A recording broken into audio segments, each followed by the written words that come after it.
car il chargera ses anges de veiller sur tes chemins. Donc, il avait envoyé des anges pour me cacher parce que je me cachais et je dormais là, mais j'entendais des bruits, des gens qui étaient retrouvés dans la brousse. Il y avait beaucoup de gens cachés dans la brousse à ce moment-là.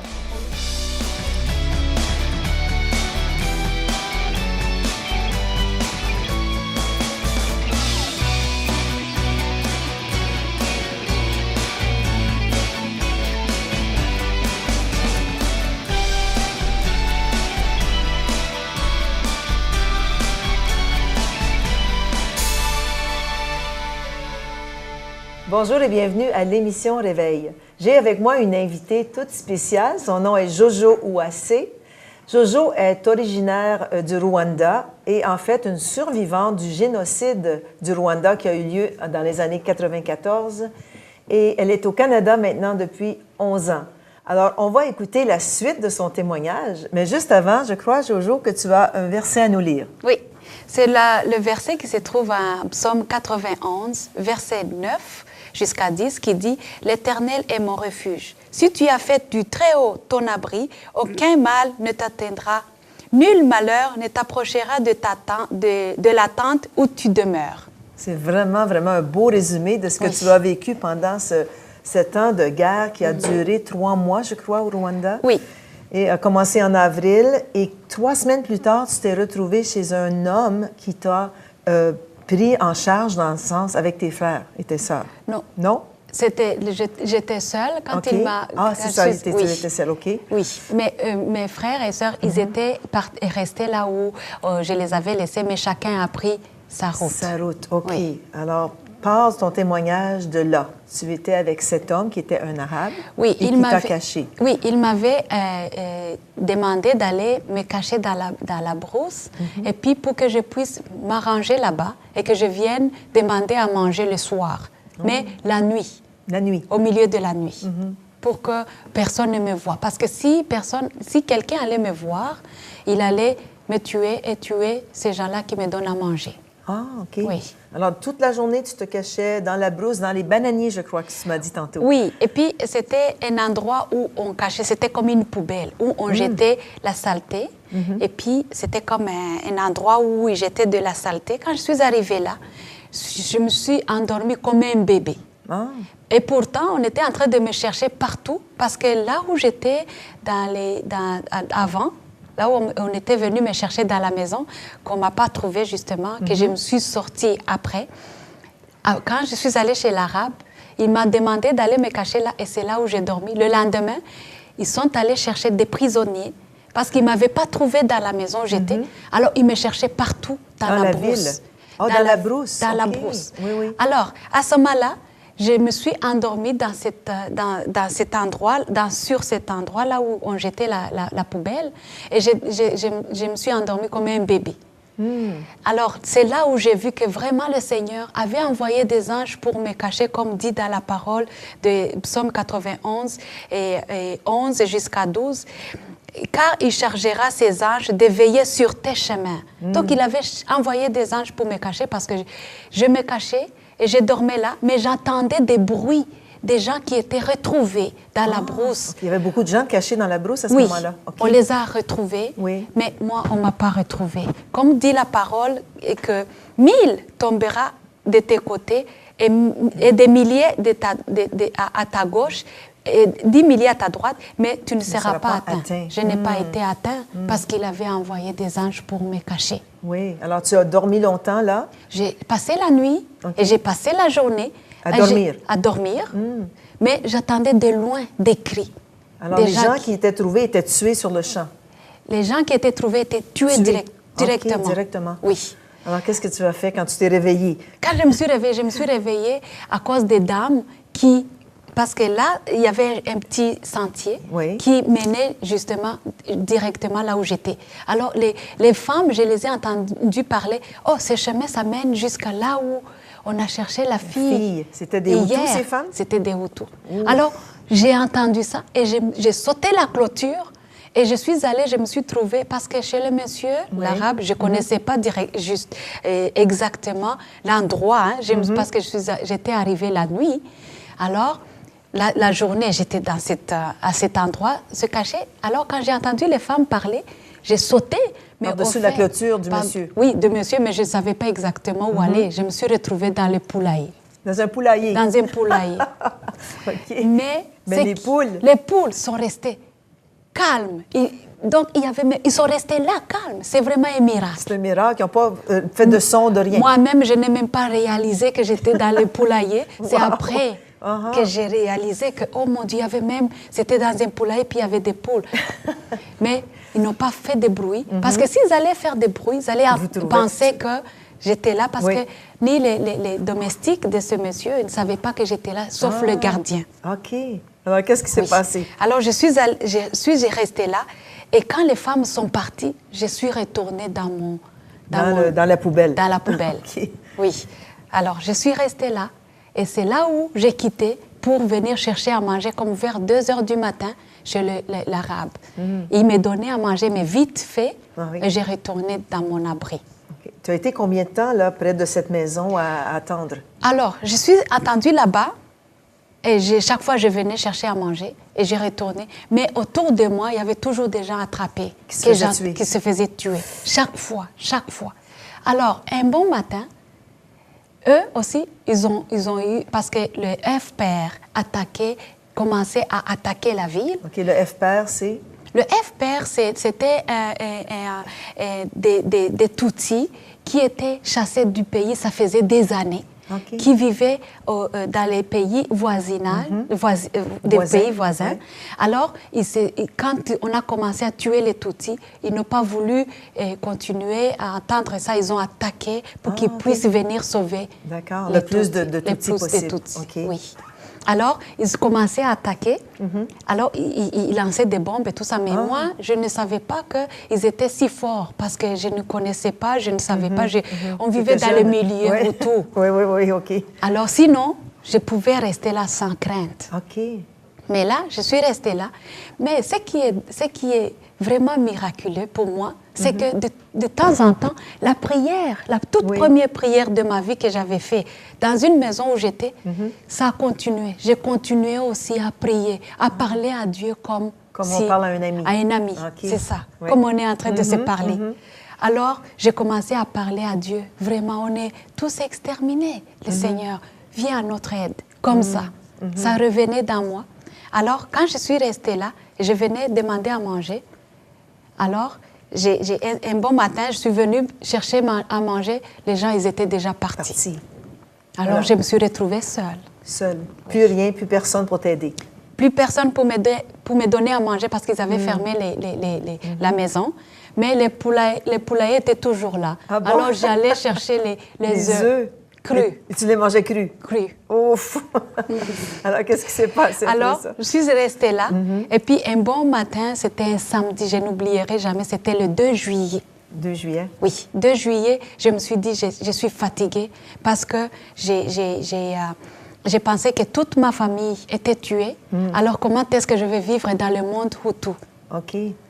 Ils vont me manger, si je peux dire. Oui. Alors, je me suis livrée. Et quand je me suis livrée, je me suis donnée pour qu'on puisse me tuer. Je savais bien où se trouvait la barrière des Hutus militaires. Parce qu'eux, ils pouvaient au moins te tuer avec des balles. Des balles, oui, c'est ça. C'était moins douloureux que la machette. C'est ça. Peut-être tu ne sentirais pas la douleur. Alors, tu t'es décidée, je me livre aujourd'hui. Je me livre aujourd'hui. Mais ce n'était pas mon jour. C'était pas ton jour. Non, tu es encore ici, alors. Oui. Alors, qu'est-ce qui s'est passé? À ce moment-là, quand je suis allée, j'ai rencontré 2 hommes.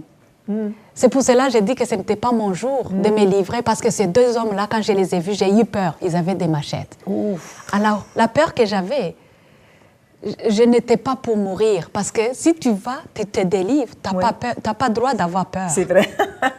Alors, quand j'ai rencontré les 2 hommes, je suis restée immobile, je ne bougeais pas, mais imaginez-vous, justement, j'avais ces anges-là autour de moi parce qu'ils ne m'ont pas vu. Il n'y avait rien qui me cachait. Ils ne t'ont pas vu. Ils ne m'ont pas vu, ils sont passés juste à quelques mètres. Tu étais invisible. J'étais invisible. Oui. Le Seigneur m'avait rendue invisible. Oui. Alors, ils sont partis. Parce que justement, dans mon cœur, j'avais dit, je vais être tuée par une balle, pas des machettes. Pas des machettes. Alors qu'eux n'avaient pas de fusils, ils n'avaient que des machettes. Alors, ils sont partis.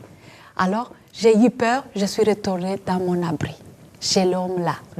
Mais il n'y avait personne et c'était comme à l'extérieur de la maison que j'ai resté, où j'ai passé la nuit. Le lendemain, c'était un dimanche, le 3 juillet. Alors là, j'ai dit, cette fois-ci, je ne retourne pas, je vais me livrer.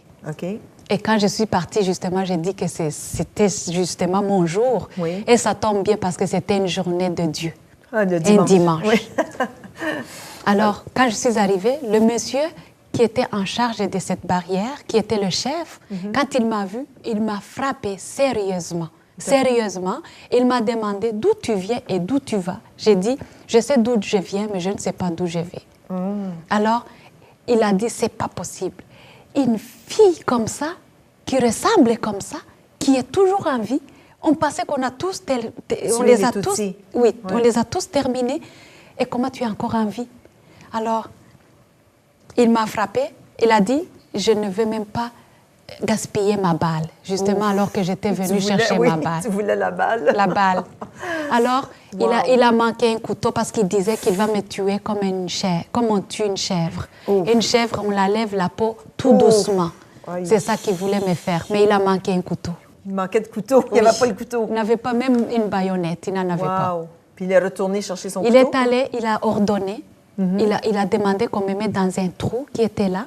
Ce trou-là, ce n'était pas vraiment un trou comme un trou qu'on creuse comme ça. C'était un endroit où, quand on répare les voitures, qu'on puisse regarder en bas, en dessous de la voiture. C'était un trou de changement d'huile ou de réparation. C'est ça. Alors, il y avait des petits escaliers. Ils m'ont demandé de descendre les petits escaliers, là, jusqu'au dernier escalier. Mais tu étais blessée à ce moment-là, il t'avait battue, hein? Oui, il m'avait battue, mais je devrais m'arranger. Je n'avais pas de choix. Que ça faisait mal, tout ça, mais j'étais sur leur... Oui. Alors, ils sont allés chercher le couteau, puis toi, t'attendais. Oui. Puis il a ordonné, il a dit à tout le monde qui était là que personne ne gaspille leurs balles pour me tuer. Il va s'en charger pour me tuer. Il est parti. Toi, dans ta tête... Dans ma tête, je priais le Seigneur, justement, je priais encore. Je disais, Seigneur, je suis venue chercher la balle. Comment ça se fait que ça va être un couteau? Donc, mais à un certain moment, ma prière a commencé à changer. Alors, j'ai commencé à dire, Seigneur, on est tous tués. Ma mère, il n'y a aucun demi-fils, des frères, des frères, donc des petits-enfants. Donc, ma mère va rester seule comme ça, sans des petits-enfants. C'est à ce moment-là que j'ai vu un monsieur qui est venu avec un fusil. Il a dit, c'est pas vrai, je ne peux pas, moi, je ne peux pas attendre. Qu'il revienne avec un couteau, moi, je vais la tuer. Il a mis le fusil sur le côté gauche, ici sur la tête. Alors, j'étais contente parce que j'étais venue chercher une balle. Alors, il a chargé. Comme il sur touche la gâchette, sur l'affaire, là. Mais le fait de tirer comme ça, le Seigneur, il peut même agir. Il n'attend pas des secondes. Je ne sais pas comment le Seigneur a agi. Il est venu un monsieur qui l'a poussé, qui a dit, qui est là? Qui est là? Il l'a poussé. Il l'a poussé, mais il pouvait même le pousser et le monsieur touchait sur l'affaire. Mais le Seigneur n'avait pas permis ça parce qu'il savait qu'il va me sauver. Il va me tirer de là. Oui. Puis qu'est-ce qu'a dit le monsieur? Le monsieur a dit, ne tuez pas cette fille. Il ne faut pas que le sang de cette fille te salisse. C'est ça qu'il a dit. Ah, le monsieur a dit, c'est pas vrai. Puis le monsieur m'a demandé, n'est-ce pas que ta sœur est morte? Donc, il savait toute l'histoire. Le monsieur qui est venu sauver. Ah, OK, le monsieur qui t'a sauvé. C'est ça. Alors, c'était un Hutu. C'était un Hutu en plus. Oui. Il a dit, comment ça se fait, tu es encore en vie? J'ai dit, je ne sais pas. Alors, il a dit que le sang de cette fille ne te salisse pas. Alors, il a donné 5 000 francs à ce monsieur pour qu'il parte. Alors, le monsieur est parti. Et qu'est-ce qu'il t'a dit? Mais c'était après le miracle. Il a dit, je ne sais pas, ce n'est pas moi qui t'a mis ici. La personne qui t'a mis ici, c'est lui qui va te faire sortir de là. Alors j'ai dit, merci. Ils sont partis. Après, j'ai encore prié. À chaque fois que j'ai prié, je voyais une réponse. En tout cas, quelque chose s'est passé. Alors j'ai dit, Seigneur, encore une fois, tout le monde, on est tous tués. Il y a même un qui reste. Il est venu encore un autre monsieur. Oh. Après, qui m'a dit, est-ce que tu es Tutsi? J'ai dit, oui, je suis Tutsi, parce que je n'avais pas peur. J'étais venue chercher la mort. C'est ça. Mais vu que Dieu est notre vie, je n'avais pas de... Moi, la mort ne me voulait pas. C'est ça. Qu'est-ce qu'il t'a dit, ce monsieur qui t'a sauvé la vie, en fait? Le monsieur, il a dit, mais est-ce que ton père est Tutsi? J'ai dit oui. Ta mère est Tutsi? J'ai dit oui. Moi aussi, ma mère est Tutsi. Je viens ici pour juste te dire qu'il y a des Français qui vont venir bientôt ici. Mais si tu entends quelqu'un qui parle français, crie. Parce que je ne pouvais pas courir et quitter, monter encore les escaliers vu qu'on m'avait frappé. Oui. Alors, il a dit, tu vas crier. Et quand tu cries, ils vont venir te voir et ils vont permettre à personne de tirer dessus, de te tirer dessus. Alors, il est venu, et quand il est venu, non, il est parti, il a dit, mais tu ne diras à personne, hein? Alors, j'ai dit, que le Seigneur te bénisse. Comme ça. Et il est parti. Alors, et pas longtemps, hein? Pas longtemps.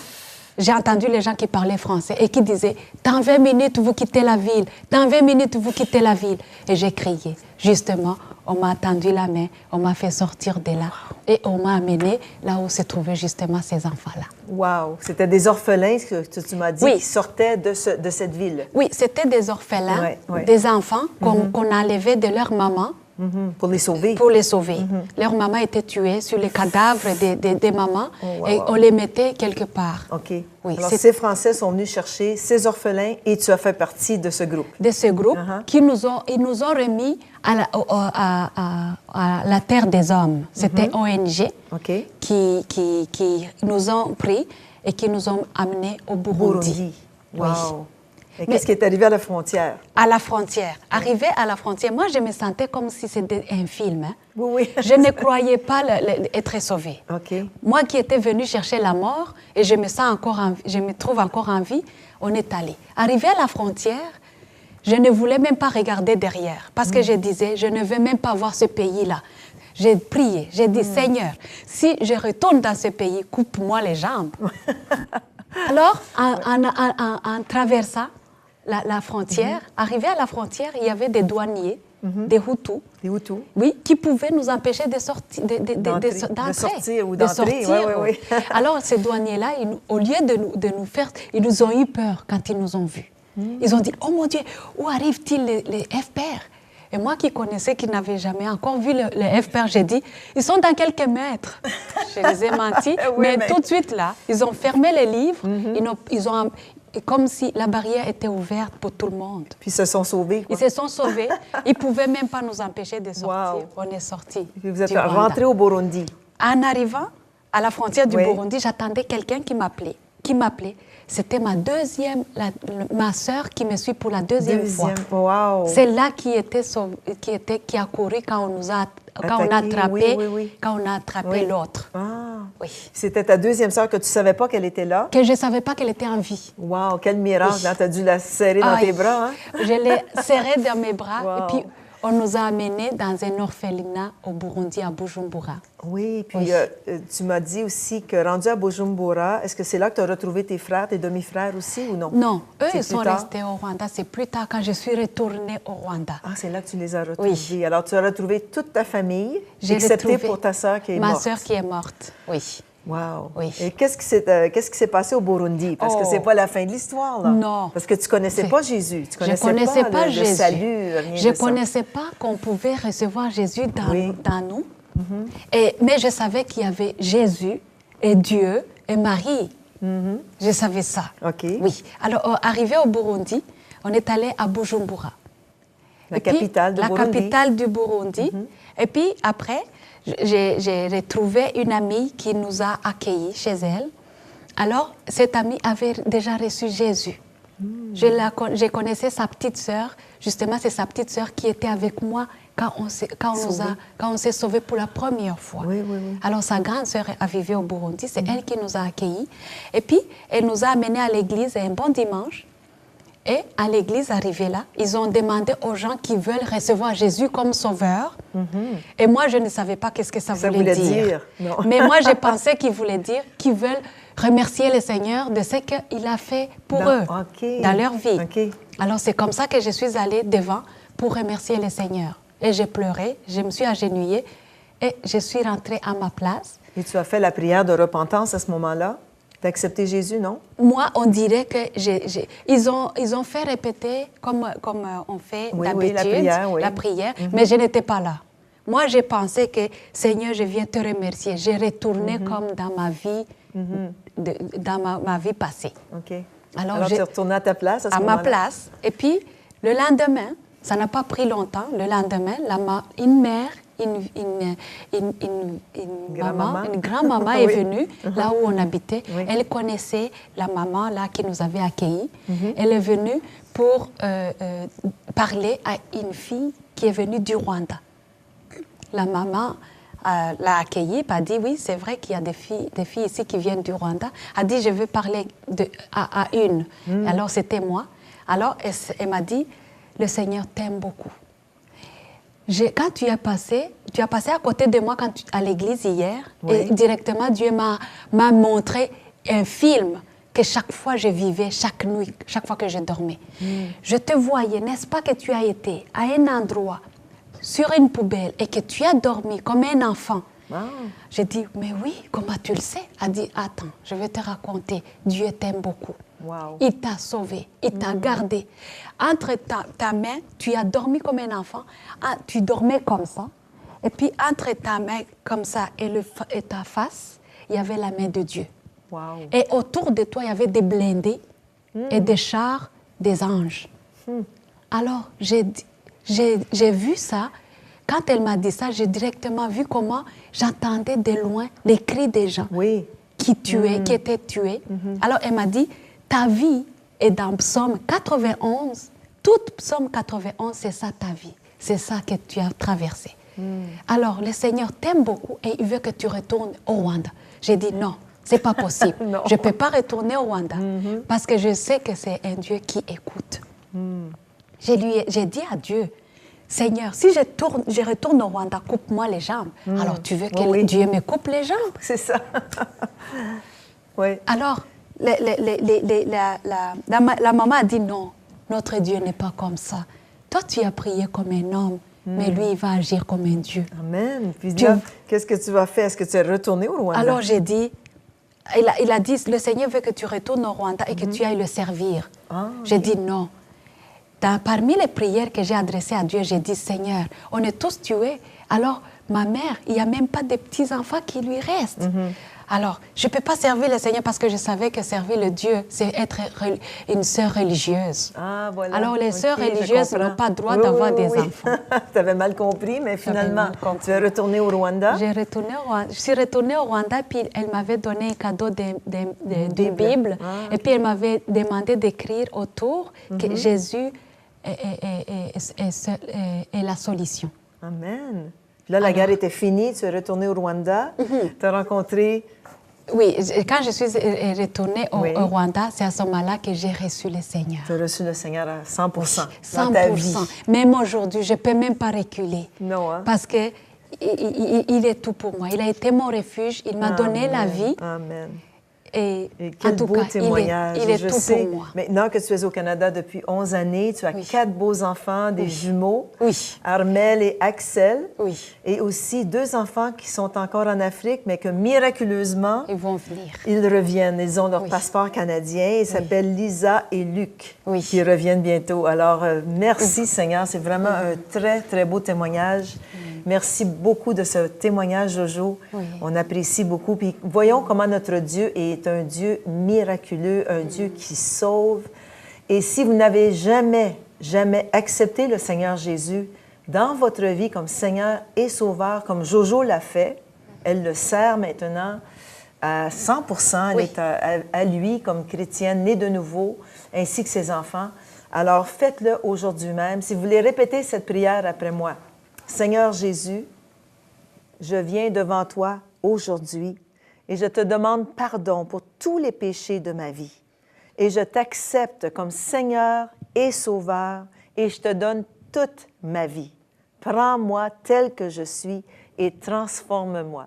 Merci, Seigneur. Alors, si vous avez fait cette prière, téléphonez au numéro qui est au bas de l'écran. Ça va nous faire un grand plaisir de vous parler, de prier avec vous.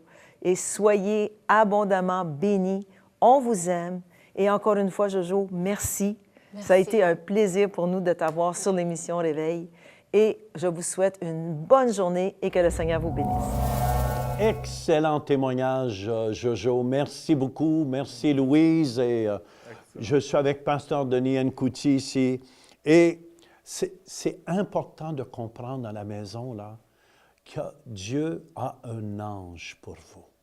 Dieu, il dit dans le psaume 91 au verset 11, « Car il ordonnera à ses anges de te garder dans toutes tes voies. » S'il l'a fait pour Jojo, il va le faire aussi pour toi. Amen, amen.